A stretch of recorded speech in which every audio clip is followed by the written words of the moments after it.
রাধে রাধে ভক্ত বন্ধুরা, গুড্ডু বাবুর চ্যানেলে তোমাদের আরও একবার স্বাগত জানাই। বন্ধুরা, আমি তোমাদের আগের ভিডিওতে দেখিয়েছি ললিতা সখী, ইন্দুলেখা সখী, রঙ্গদেবী সখী আর তুঙ্গবিদ্যা সখীকে আমি কিভাবে বানিয়ে নিয়েছিলাম গুড্ডু বাবুর জন্য। এই দেখো তুঙ্গবিদ্যা সখী, যিনি বীণা বাজিয়ে আমাদের গুড্ডু বাবুর মনোরঞ্জন করবেন। এরপর দেখো ললিতা সখী, উনি আমাদের গুড্ডু বাবুকে পান সেবা করবেন। ইনি হলেন রঙ্গদেবী সখী, যিনি ভগবান আর রাধারানীর শৃঙ্গার সেবা করবেন। আর ইনি হলেন ইন্দুলেখা সখী, উনি ভগবানের পুষ্প সেবা করেন। তো চলো এবার বাকি চারজনকে চটপট বানিয়ে নিই। আমি বেশ কিছুটা কাজ এগিয়ে রেখে তারপর ভিডিওটা করা শুরু করেছি। বন্ধুরা দেখো, একটা ফলের থালা বানিয়েছি, তাতে রেখেছি কমলা লেবু, তার সাথে আম, কলা, আঙ্গুর আর আপেল। দেখো তো কেমন বানিয়েছি, তোমরা আমাকে কমেন্ট করে জানিও। কিন্তু চলো তোমাদের পরিচয় করিয়ে দিই চিত্রা সখীর সাথে, যিনি ভগবানের ফল সেবা করেন। চিত্রা সখী ভগবানের ফল জল সেবার জন্য বিশেষ পরিচিত ছিলেন। বিকেল 4টের সময় যখন ভগবানের শয়ন থেকে ওঠার সময় হয়, তখন উনি ফলের রস, ক্ষীর, ফল নিয়ে ভগবানের সেবার জন্য অপেক্ষা করেন। ভগবানের ক্ষণিকের মধ্যে পরিবর্তিত মন পড়ার জন্যও কিন্তু চিত্রা সখীর বিশেষ দক্ষতা ছিল। তাছাড়া উনি বিভিন্ন প্রকার সাংকেতিক ভাষাও জানতেন। তোমরা মায়াপুরে যে সখীকে ফল হাতে দেখবে, উনিই হলেন চিত্রা সখী।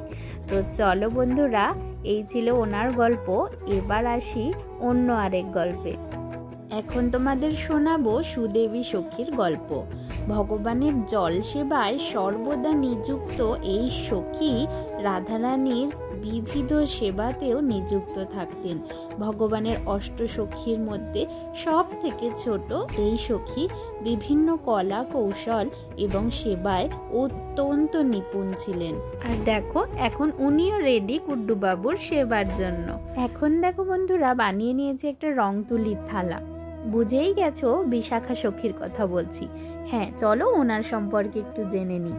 বিশাখা সখী রাধারানীর অঙ্গে সুন্দর সুগন্ধি চন্দন লেপন এবং শ্রী অঙ্গে ফুলপাতা এঁকে শৃঙ্গার করানোর জন্য নিযুক্ত থাকতেন।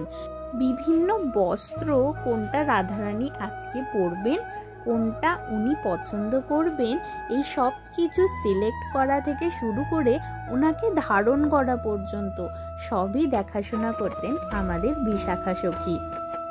এখন তো তাহলে আমাদের বিশাখা সখীর থালাও রেডি হয়ে গেছে। এখন আমরা বিশাখা সখীকে রেডি করে নেব আমাদের গুড্ডু বাবুর সেবার জন্য।